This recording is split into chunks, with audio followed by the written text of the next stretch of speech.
ఇప్పుడు విషయం ఏంటంటే ఎవరికి అడ్వాంటేజ్ ఉంది, ఏది ఏమైనా బై ఎలక్షన్ అయినా సరే కొంత అధికార పార్టీకి అడ్వాంటేజ్ ఉంటుంది, ఎంత మీరు ఏమనుకున్నా ఏం చేసినా.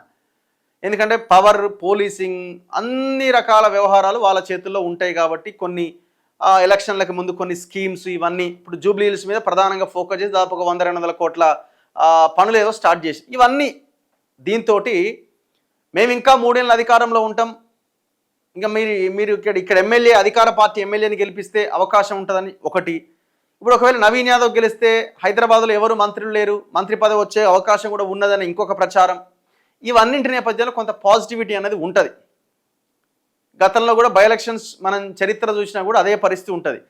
ఎప్పుడు ఓడిపోయే అవకాశం ఉంటుందంటే అతి భయంకరమైన వ్యతిరేకత ఉండి, పార్టీ వరస్ట్గా ఉండి, క్యాండిడేట్ వరస్ట్గా ఉండేటువంటి సిచ్యువేషన్ ఉంటే ఆ పరిస్థితి వస్తుంది.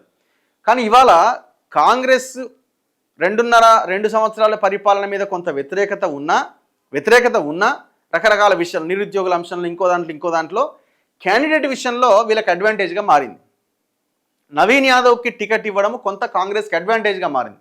సో ఇక్కడ మీరు చూడండి, ఆయన పేరును ప్రకటించిన తర్వాత నుంచి ఈనాటి వరకు ఆయన చుట్టే రాజకీయం తిరుగుతున్నది.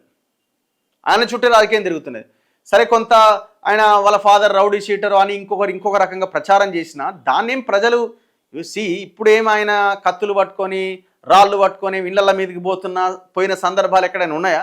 అసలు ఉండే అవకాశం ఉందా?